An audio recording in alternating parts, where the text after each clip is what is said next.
Good morning, everybody. I want to just get with each of you. We've had a lot of questions about our agency's involvement in Giovonni Pelletier, the missing person out of Charlotte County.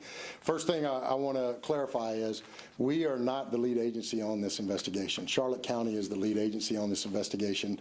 There are some parts of it that dip into Manatee County, but the only connection to Brevard County is that the 3 young men that went over to Sarasota County are from Brevard County. There's no indication whatsoever, no evidence, no indication in any capacity that Giovonni Pelletier ever came to Brevard County. In fact, just the opposite. Things at this time demonstrate that he was not here. So our agency has been involved. We were reached out for by the Charlotte County Sheriff's Office, asked to go interview the 3 young men that were over in their county that had picked Giovonni up. We sent, when they first called, it was August 1st, and our deputies went out, talked to one of the individuals, conveyed back to Charlotte County what information they had developed. The following day, information started to spread on social media, misinformation, I should say. A lot of it was spread on social media, and Charlotte County asked us to go out and check on a car that had, according to what was being said on social media, had been part of this. The car was at a salvage yard. Our team went out, and the car was not part of this. It had completely no connection to this. In fact, everything that we could tell from looking at the vehicle, it hadn't moved in a substantial amount of time. The brake pads were all rusted. Everything, the car had not moved.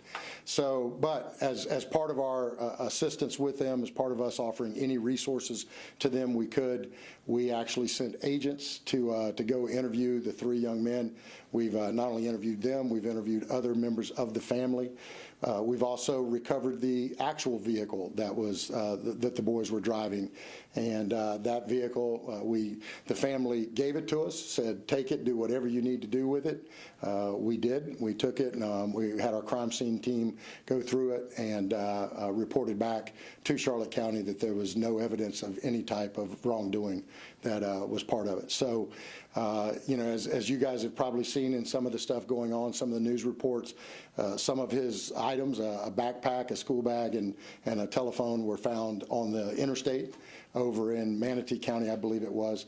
But there's nothing to indicate he ever came to Brevard County. In fact, just the opposite from the witness statements that we've had and any evidence that Charlotte County's been able to collect. So we continue to offer our assistance to them. We will, as always, be great partners. Some people have asked, why aren't you guys out searching for him? There is no place to search. There's nothing that would say, go look in this specific area. The only reason that some people were looking on the road they were looking on and had organized a search party is because of the misinformation about the car at the salvage yard being on that. That was all erroneous. None of it was factual. And so there's no place that would clue us in and say, put a search party here. Clearly, knowing us as everybody does, if we had even the slightest of information that said he was at this location or that, we would be out there organizing everything and putting together. So our resources continue to be available to them. Our resources continue to help in any way we can. But the investigation is Charlotte County's, and we stand by to assist them. So I'll answer any questions you guys might have.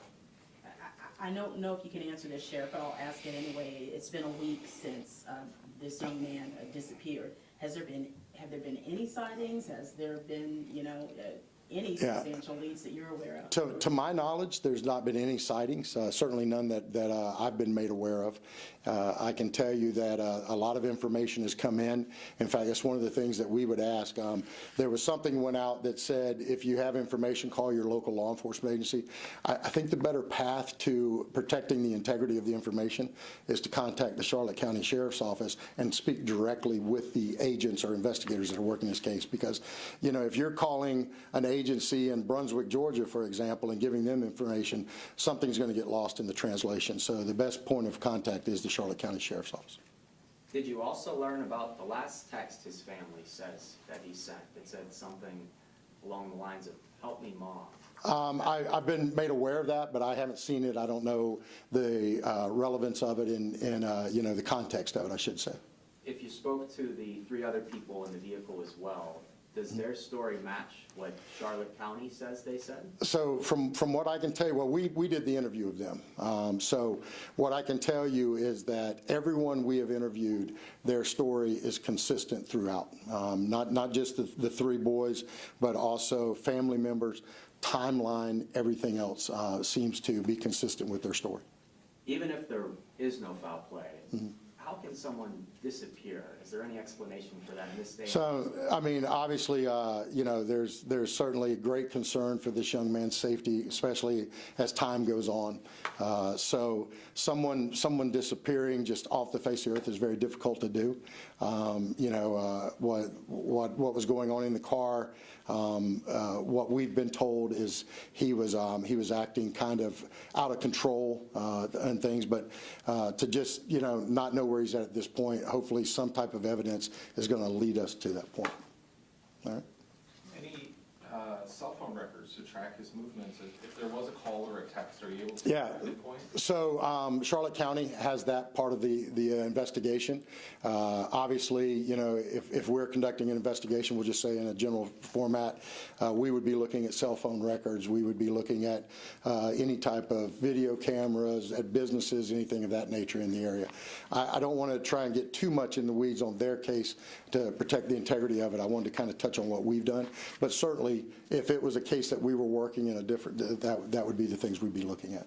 Assuming you're looking at them, there's no ties to the county with that. I guess. So everything that they have conveyed to us on their investigative leads, everything that our own interviews and investigative leads have shown, there's no ties that brought him to Brevard County. Should the other 3 people have not let him get out of that car? I wasn't there, so I don't know what was going on. I don't know if they felt their safety was at risk. I don't know. I wasn't there for that part of it. I can only tell you what we were told. So, all right? Okay. All right. Thank you, guys. Thank you. It's a funny story. Yeah, it's definitely. It doesn't, you know, 2 and 2 is not making Huge. No,